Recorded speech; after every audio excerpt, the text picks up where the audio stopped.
Hi, and a very warm welcome to the Coaching Life Pod, and I'm your host, Rich Hunter Rice.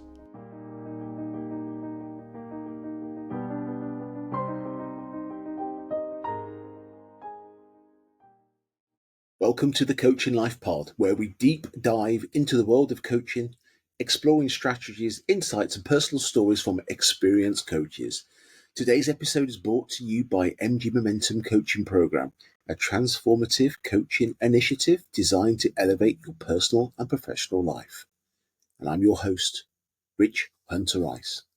With MG Momentum, we believe in the power of coaching to unlock your full potential. Whether you're looking to add the skills to gain predictable clients or want to scale past 20K months, this program contains it all for you. And whether you are a seasoned coach looking to refine your skills or someone new to the coaching world, we have got you. For further details, check out the show notes or drop us a message. So let's get started and dive into the exciting world of coaching with the Coaching Life Pod powered by MG Momentum Coaching Program. And this is Season 1, Episode 9. So in this episode today, I am going to be introducing you to Olga, who is a mindset coach. She's been coaching now for over 15 years. She's created a few niche coaching programs which are all based on mindset, but are more specific. And these include money mindset, relationship mindset, and healing from infidelity, as well as other things. And without any shadow of a doubt, the reason Olga is here is simply due to her authenticity and the way she shows up on social media, which is a lesson to us all. So enjoy the episode, and I'll catch you at the end. Thank you very much for joining me today. So as always, the first question is in 3 parts. It's who are you, please? Where are you? And what do you do? I am Olga Gerdana, and I'm based right now in a beautiful and stunning city called Leeds, in the heart of the UK. That's how I prefer to call it. And I transform people's lives through different modalities. But this is what I do. I literally change people's lives. It's not the heart of the UK. Well, I'm putting that there. Sort of. It is. It is.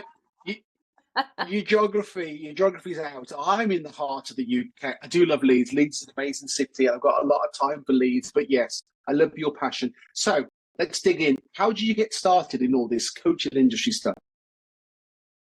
I started actually when I was 13. That's probably not what people expect to hear, but that's the reality. I started as a result of having my own suicidal thoughts, suicidal attempts, feeling that I'm not worthy, massive lack of confidence, bullying at school, you name it, all that crap that we went through when we were growing up.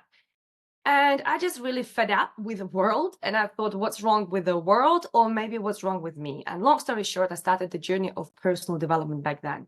Self-discovery, understanding why people behave the way they do. Why do they act the way they do? Why do we think the way we do? And all that, it was just my fascination, or maybe it was escapisms.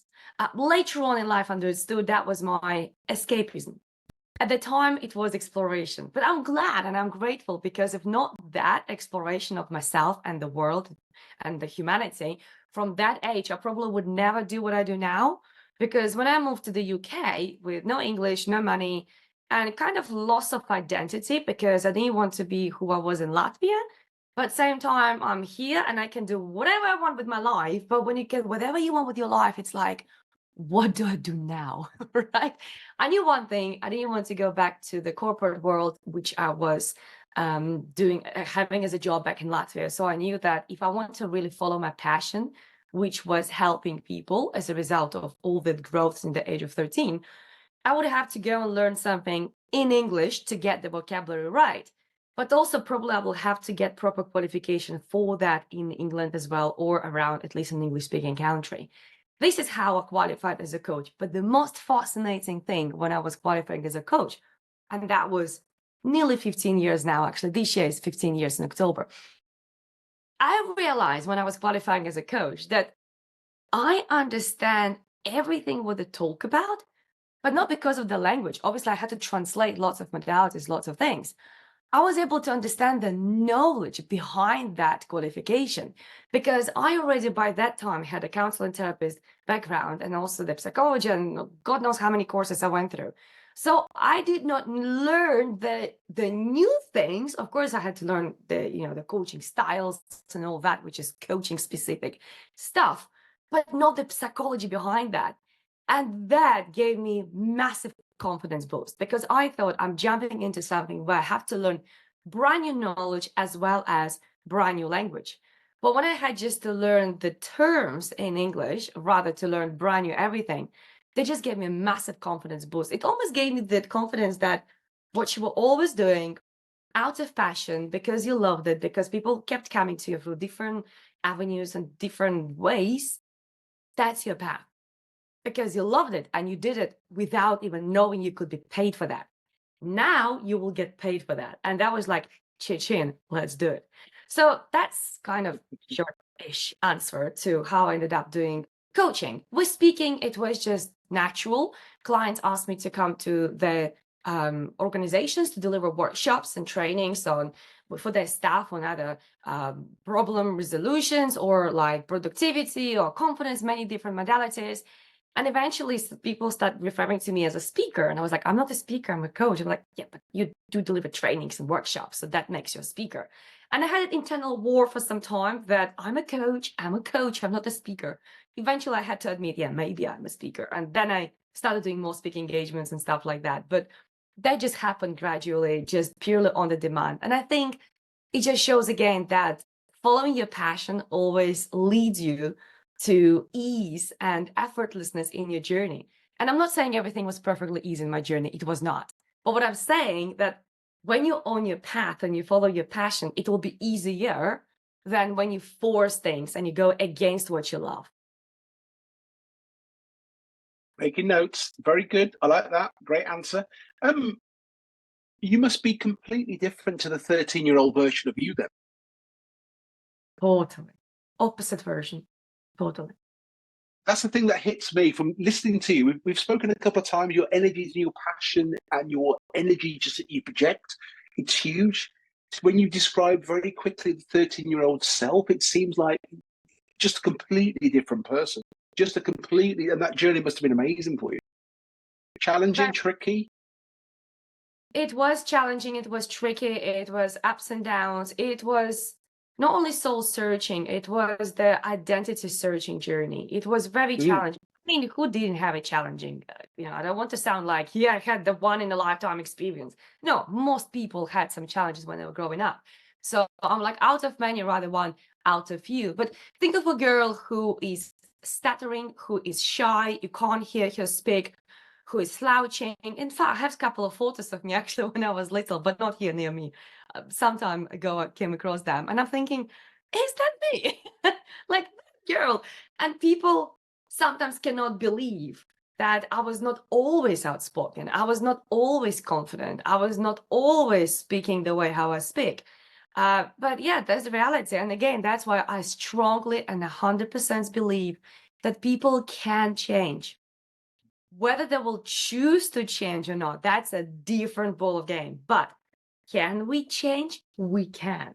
We have 100% chances to change, all of us, regardless where we are, regardless what happened to us or did not happen to us. We all can change. And who we were born and where we were born and who we were in the past is definitely not who we're supposed to be in the future. But sometimes we leave the default programming. Sometimes we choose to follow the default beginning of our lives. We did not choose it, but if we continue choosing that from now on forwards, then we cannot blame anybody apart of ourselves. And I didn't want to be that. I just knew there is more to life than what I have seen back then. I did not know where it was coming from. Probably just me being very spiritual and intuitive since I was a child. But I knew there was more. I knew I deserved more. Sometimes I had even these really weird incidences where I would think to myself, what am I doing in this family? What am I doing in this country? Like, what? I'm not where I was supposed to be. It's really bizarre, I know. But I did have those experiences. And I remember since I was little telling my mom that I will be traveling the world. And back then, Latvia was not even in European Union. Like, to leave the country, you will have to have the visa at that time. And she was like, there's no chance for you to travel the world. Like, first, we as a family don't have money. Second, how on earth would you do that? But already when I was little, I knew I will travel the world and I'll help people. And cannot explain where it was coming from. It was just the knowledge which I had. That's it.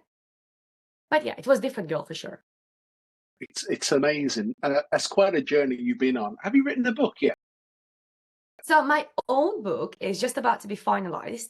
However, I co-authored, I think, about 15, maybe 16 books altogether, being part of the series of books and also as co-authoring all together. But my own book should be coming out this year, and I'm very excited about that. And so you should be, and that'll be amazing. So yeah, well, you can share me details of that later. So you touched on it already a little bit. What were some of the challenges you faced when you started this coaching journey? The biggest challenge was back then in the UK, people had no clue what coaching was. I kid you not, I would go into networking event, networking group, or just an event or whatever, and people ask you casually, and what do you do? And what do you do? And I would say, oh, back then I was referring to myself as a life coach. Now I realize, no, not now, but a long time ago, it's mindset coaching. It's a mindset coaching, it's not life coaching only. But back then I was referring to myself as a life coach, and people were like, that's like tennis coaching, right? I'm like, no, it's not tennis coaching. That's like football coaching. No, it's not football. Like, look at me. I can't even look at the ball, right? I'm far away from being a football even fan. So people really struggle to understand the concept of coaching. There was sports coaching that could understand that, but mindset coaching, life coaching, that was like a foreign animal for them. So it was almost like combination trying to explain to them, like, look, you know about counseling and therapy, right? Right, yeah. Oh, yeah. I've been in therapy for 3 years. Too long. So with coaching, you don't have to be in therapy for 3 years because we fix things, we shift things, we literally change things. And then for them, they'll be like, really? Yeah, but in therapy, you have to be long term. No, you don't have to be that long term, right? So it was a lot of education when it comes to explaining to people what is coaching. But now, of course, especially during COVID, probably you noticed everybody became a coach, right? After COVID, everybody's a coach. There's coaches of coaches and all sorts of stuff. So as much as people right now saying, oh yeah, there's such a huge competition right now, it's so difficult. I'm like, you know what? I'm not even sure when it's more difficult. Is it more difficult when you're just starting your coaching journey 15 years ago when you have to educate people what coaching is? And as a result, you start working with Americans and Canadians and Australians because they get it, all right? And this is how you expand already over there. And this is how you end up working on Zoom prior to COVID-19. Or is it harder now when everybody is a coach and you try to stand out as a coach? So I really don't know. But the biggest challenge for me was back then. I don't see really challenge now because after 15 years, people already know me and they refer me. Plus, LinkedIn was always my golden mine, as I call it. People used to reach out to me and still do over the LinkedIn.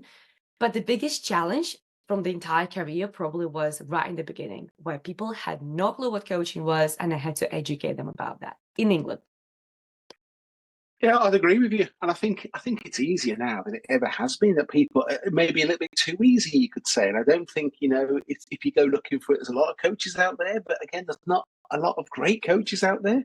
And people buy from people. It's about relationships and results and whatever else. So yeah, I think you obviously, I would say you had it a lot harder 15 years ago. That's what I would say. That's fine. It Yeah, doesn't yeah, mean yeah, I'm not looking for the accolade because it was harder. I don't want to carry yeah, yeah, pride. yeah. You need a badge. I'll get you a badge. It's fine. I Labels. Now, I've been on that journey. You know, all of us, we have been at some point in our lives on the path of the harder my life is, the prouder I am of myself. So no, don't give that badge to me. Keep it to yourself. I don't need that badge. I like my Yeah. easy. This is what I choose. It's the people who cling on to the past and want to keep those badges forevermore because this defines me. I see you don't like being referred to as a life coach. You seem to have a little bit of a challenge around labels and everything being labelled there. It's an interesting point. Someone said to me last year, "You're a business coach," and I went, "Yeah, I suppose I am." And it's not a term I've used for a long time because I think probably like you, I do a bit of mindset, I do a bit of life coaching, I do a bit of finance, money mindset, we do a bit of this, and this. But I suppose I'm happy with the umbrella term of business coach but I hadn't really thought about that for a long time. But again, it's a label, isn't it? It's what people think. It's makes a difference to me. I don't care, job titles and whatever else. It's makes a difference. Talk to me about confidence. Talk to me about confidence, because you speak about confidence. You've obviously had a major journey, because you were not someone who comes across as me as lacking in confidence. And I'm struggling to see that person who had that struggle with confidence all those years ago. So what was it that made the transformation for you? The realization that I always had confidence until it was knocked down. If you Right. look at any child when they're born, ask any girl, boy, up to age of 3, typically. Once they go to nursery and then later to school, this when the knockoff happens. But any child at a young age, if you ask them, who is the most beautiful girl in the room? Me, it's me. Who is the strongest boy in the room? Me, it's always me, it's always me. We are born being confident. That's our thing. We are born, we don't have limitations yet. But then something happens, life. Could be school, could be your siblings, could be your own parents, actually. I work with lots of people who were bullied by their own parents, hated by their own parents. So how can you come out confident out of your family home onto the world and to say, I'm confident, when you know people who're supposed to have your back, they hate you? You can't do that, right? So when people start telling you things about you that are not pleasant, when people bully you, when people laugh at you, when people do whatever that doesn't make you feel good about yourself, you slowly lose that confidence. But you can always rebuild it. It's a matter of not changing people right away, because I would say yes, if you can change people right away, your environment, not them, but people from your life, you can just avoid them and distance them, that's great. But it's always about you, not about other people.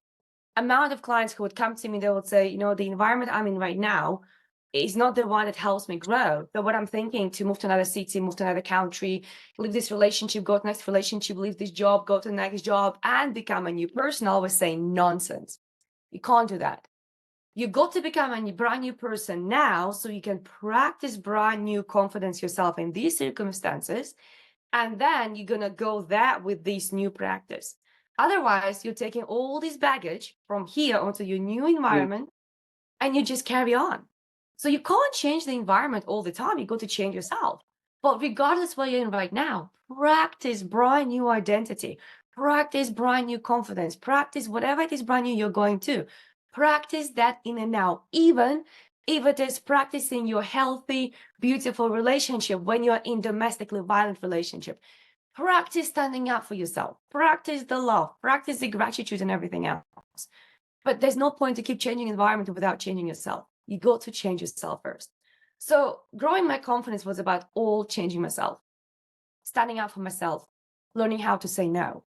As a little girl, I was programmed to please other people. I was literally told by my own grandmother, I love you because you're such a good girl. And if you wouldn't be such a good girl, I would not love you. So what does it mean?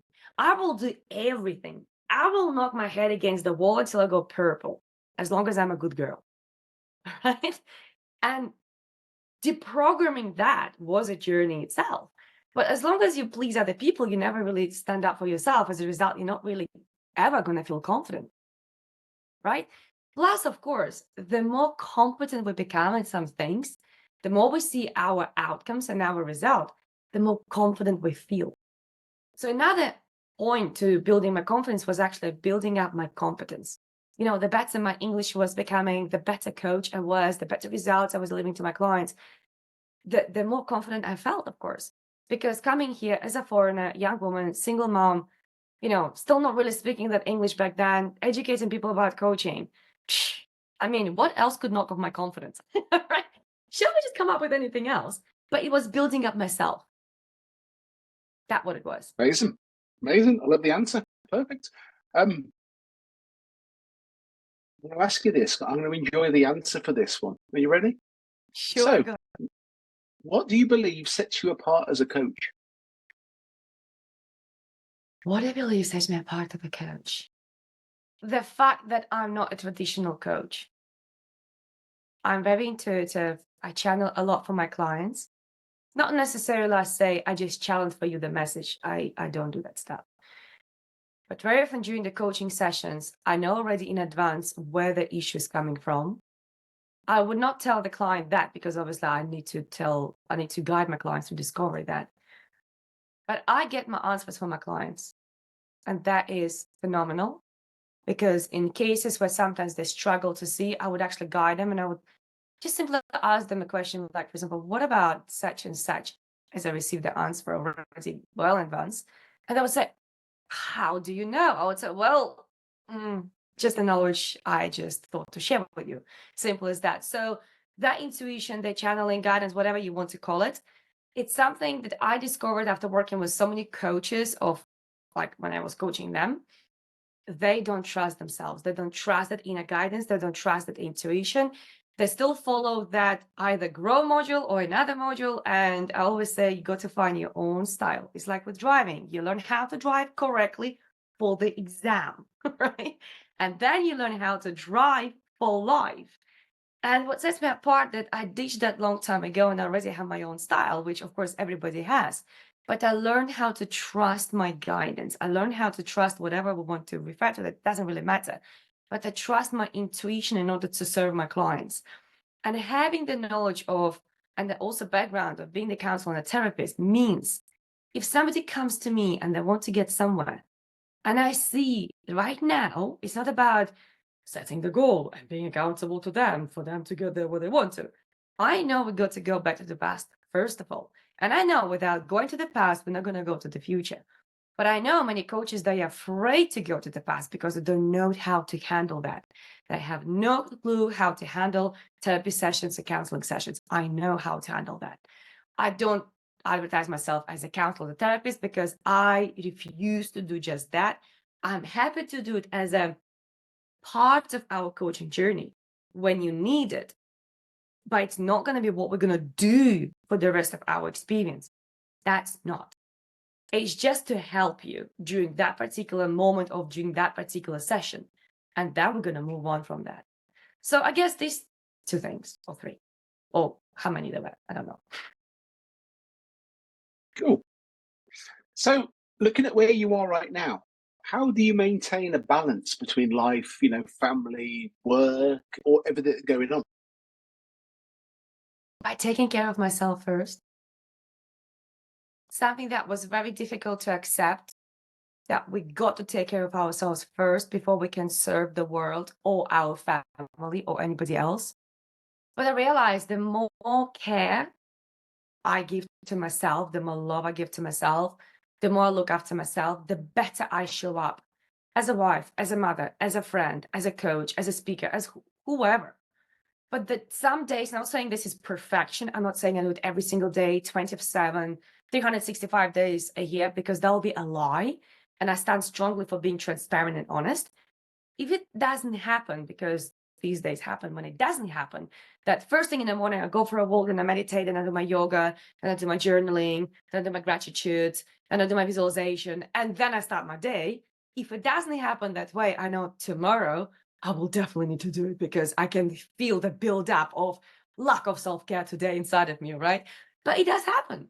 So that's why I have a rule. If you didn't do it in the morning, not a problem. You don't have to be so, adamant about having a morning routine. Have it your the daily routine, just a daily routine. And if you haven't had the chance to do things that you love to do for yourself in the morning, do it in between coaching sessions. Do it in the evening. Do it before your bedtime. As long as you do it on a regular basis, daily, ideally. If you cannot do it daily, at least do it every other day. But that self-care for me is crucial. And sometimes when I have busy days, really crazy, lots of things, I mean, we'll all get that, right? I just stop everything and I say, let me just meditate for just 15 minutes. I will just reduce this or that, whatever time I had to spend on something, and I will just meditate for 15 minutes. And I know after that, I will come out feeling like, yeah, now we can continue. And that feels good. And I know from that space, I'm not going to snap at anyone. I'm not going to be angry. I'm not going to go into addictions of drama or whatever else. I will be just in my space. And from that space, I can serve a lot better the world, my family, and myself, of course, too. So self-care, that's the answer. Yeah, I completely agree. Wise words again. Lots of value there, and something you mentioned before about trusting your gut as well. It's one of the areas that where I've made mistakes in previous lives and previous roles and stuff. And if you don't trust your gut, oh my God, it's always cost me dearly, financially, emotionally, mentally, whatever else as well. Very wise words coming out here. Okay, so what advice would you give to anyone considering a coaching career? Don't go into this career if you're only blinded by the amount of money you can make. Because just like with everything, if you go into something and you're just after the fact how lucrative this profession is, because it is very lucrative, then you will start at some point resenting that and you will start hating that. Go into this profession if you genuinely want to help people, but learn how to make it lucrative. Because I've heard so many people saying, yeah, I know coaching is very lucrative or speaking is very lucrative, right? Let me go into this profession. I'll make loads of money and that's it. And then they're hating that. And actually, I remember once delivering a workshop for a room full of coaches. I think there were about probably 45, 50 coaches in the room. And I thought, what can I deliver to these coaches? I mean, I'm a coach. What can I tell them brand new? So I decided to challenge them during this workshop. And I asked them, okay, raise your hand if you believe you're in the right place at the right time and you're in the right profession. Room full of coaches. Of course, they all raised their hand up. And through the workshop, I took them on the journey of, do you enjoy it? Would you still do it if you wouldn't get paid? Can you believe how many people would like, no, right? Okay, that's already the first red flag. If you wouldn't enjoy it, if you're not getting paid, why would you want to do that? Clearly, you will lose your passion and you will lose your interest towards the profession at some point, right? And there were many other questions which I took them through. And towards the end, at the very end, actually, I asked them the same question, but again, okay, now raise your hand honestly if you still think you're in the right profession, doing the right thing on the right path. And out of all people, I think about 10 or 12 people only raised their hands. And that was quite shocking. So I would say if you're just after the money, oh, you know what? Find different way. Find something that actually will bring you joy, because there will be difficulties and there will be lots of difficulties like in any other profession, but you rather do something that you will not lose passion for and you make money. Because the truth is, nowadays, to make money is easier than ever. There's so many different opportunities. I wish I would be born like, let's say 5 years ago. Well, I'll be only 5. No, but like later than I was born, right? Because when I was born and when I was learning and when I was doing all this self and personal development, I had to go to library, get a book, rewrite those books into my notebooks and then study them, right? That's why it's my extra curriculum, let's put it this way. Nowadays, just go on TikTok, just go on YouTube. I mean, it's on your fingertips. You can learn any skill within 7 days. Just invest 14 hours a day towards that and going to become an expert. I mean, that's probably exaggeration, let's put it this way, but you know what I mean. So short answer after such long tirade here is don't go into the coaching profession if you're just after your money, because you will just eventually resent it. Simple as that. Yeah, absolutely. And also, it's projecting the wrong energies as well. And it's very ugly. But there are so many people out there still doing it. But that's a whole different story for a different podcast. Okay, wrapping up nicely. Don't worry, I won't take too much more of your time. So, where do you see your coaching business being in 5 years? What's it going to look like? Coaching business is definitely reducing amount of clients I'm taking. I mean, even right now, at any point, I'm actually having 6 clients maximum a week. I don't take more than that, and that's my rule. And the reason why, because I do other stuff. I do workshops, I do retreats, I do my speaking, I do event hosting. If I'll have 40 clients a week, I will just collapse. But that, of course, means that what I charge is very good money in order to have only 6 clients.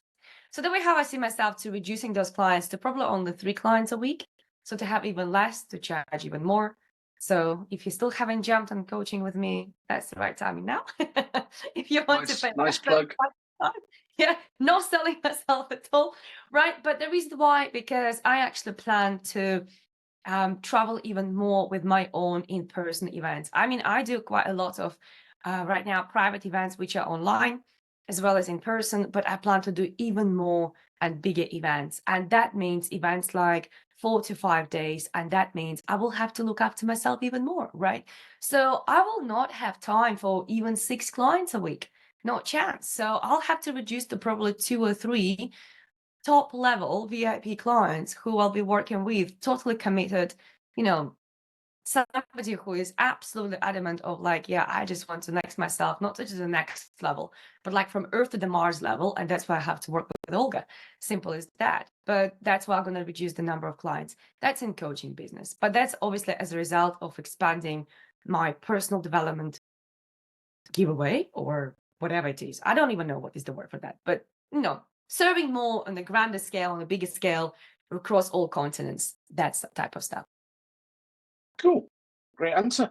So do you only work one-to-one? Do you do any groups at the minute? I do groups. I do one-to-ones as well. Yeah. Cool. I do courses. Okay. I do mini workshops. I do maxi workshops and stuff like that. That's why I only take 6 clients, because I don't have time for 40. I don't even know how people can manage 40 clients a week. It's like 40 hours. No. 29. I got to 29 once about 2.5 years ago. And yeah. Then the realization was absolutely can't do it. But that's a different story for a different topic. So that wraps it up really, really nicely. So if anyone is interested in learning more about you from listening to the podcast, what's the best method to reach out to you, find out more about what you're doing? Just DM me on whichever platform you follow me. Just DM me there. I'm across all platforms. Whichever fits you, I'm here to be there for you to actually respond to you and answer to you. But if you don't like LinkedIn, I'm not going to send you to LinkedIn. If you don't like email, I'm not going to tell you my email. So wherever you found me already, just DM me there where you have found me. As easy as that. Why to overcomplicate it? Duh.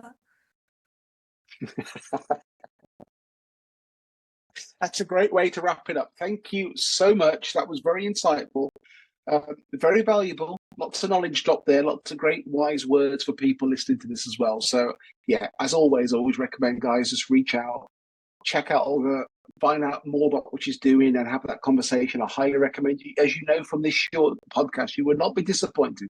So thank you so much for your time today. Thank you. It's a pleasure. Thank you so much, Rich, for having me on your podcast. Really appreciate that. Thank you. Thank you for bearing with me and sticking through this episode. And I hope you found Olga's insights on mindset coaching just as inspiring and valuable as we did. Now, remember, true transformation begins with a shift in mindset, and coaches like Olga are here to guide you on that exact journey. So if you enjoyed today's episode, please consider subscribing, leaving a review, and sharing it with your friends and colleagues. For more information on Olga and her coaching programs, please be sure to check out the show notes and stay tuned for our next episode, when we'll continue to bring you powerful stories and strategies from the world of coaching. And until then, keep growing, keep learning, and keep transforming your life with the Coaching Life Pod, powered by MG Momentum Coaching Program. See you next time.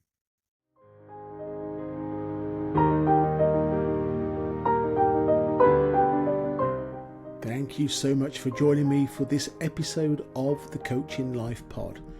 And we will see you same time, same place next week.